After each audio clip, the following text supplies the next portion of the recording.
আমরা এখানে যারা উপস্থিত হয়েছি সত্যিকার অর্থে বলতে গেলে ইফেক্টিভলি মাঠ পর্যায়ে যারা সরকারকে সচল রাখেন, যারা সরকারকে দেশটাকে চালু রাখেন মাঠ পর্যায়ে ইফেক্টিভলি, তাদের অলমোস্ট সবাই এখানে কিন্তু উপস্থিত আছেন।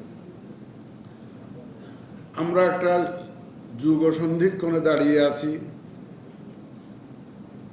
দেশের অবস্থা আপনারা জানেন, আমার বুঝিয়ে বলার দরকার নেই। এই ক্রান্তি লগ্নে আমাদের উপরে যে দায়িত্ব এসে পড়েছে, আমরা যদি সঠিকভাবে দায়িত্ব পালনে ব্যর্থ হই, আমরা আমাদের ভবিষ্যৎ প্রজন্মকে জবাব দিতে পারবো না রে ভাই। এই দেশটা আমার, আপনার সকলের দেশ। এই দেশটাকে সঠিকভাবে সঠিক অবস্থায় রেখে যাওয়া এটা আমাদের দায়িত্ব। We can't afford to fail in our responsibility. এখানে আমাদের আর কোনো সুযোগ নাই, ব্যর্থ হওয়ার কোনো সুযোগ নেই। আপনারা ভালো থাকলে, আপনারা ভালো কাজ করলে আমি ভালো থাকি এবং আমি আরামে ঘুম হয়। আপনারা যদি ভালো না থাকেন, আপনারা যদি ভালোভাবে কাজ না করেন, আমার ঘুম হারাম। রাত্রে শুয়ে শুয়ে চিন্তা করি আগামীকাল আমার কাজ কি হবে।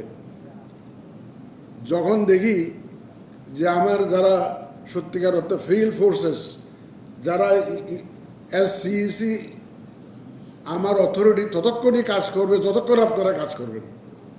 আপনারা কাজ না করলে আমার অথরিটি কাজ করবেন। It will not work. The system will fail. এই সিস্টেমটাকে ধরে রাখা, সিস্টেমটাকে চালু রাখা এবং সিস্টেমটা যাতে ডেলিভার করতে পারে সেই ব্যবস্থা করা, এইটার সম্পূর্ণ দায়িত্ব আপনাদের। You are all responsible people. আপনাদেরকে আমার বুঝিয়ে বলার দরকার নেই। আপনারা আপনাদের অধীনস্থদেরকে পরিচালনা করেন আইন কানুনের মাধ্যমে। সুতরাং আমার বুঝিয়ে বলার দরকার নেই। আমি আশা করব আমরা সবাই মিলে ইনশাল্লাহ যে দায়িত্ব, গুরু দায়িত্ব আমাদের কাঁধে এসে পড়েছে, এই দায়িত্ব ডেলিভার করার, ডিসচার্জ করার যে দায়িত্ব আমাদের উপরে এসে পড়েছে, আমরা ইনশাল্লাহ সবাই মিলে এটা পরিপালন করব এবং এখানে কোনো রকমের বিচ্যুতি ঘটবে না এবং আপনারা সবাই সঠিকভাবে সঠিক কাজটা সঠিক সময়ে করবেন, ইফেক্টিভলি করবেন। আমি বেশ কিছুদিন আগে সম্ভবত চিটাগংয়ে একটা বলেছিলাম যে আইনের শাসন কাকে বলে আমরা দেখিয়ে দিতে চাই। আইনের শাসন কাকে বলে আমরা দেখিয়ে দিতে চাই, এই কথাটা বলেছিলাম একদম ডেলিবারেটলি। কারণ আমাদের উপরে সামষ্টিকভাবে একটা ব্লেম করা হচ্ছে, সবাইকে ব্লেম করা হচ্ছে যে we have absolutely failed in our responsibility, particularly in delivering A free, fair and credible election.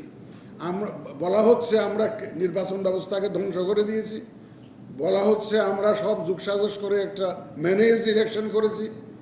এই অপবাদ থেকে আমরা মুক্তি চাই, এই অপবাদ আমরা ঘোচাতে চাই।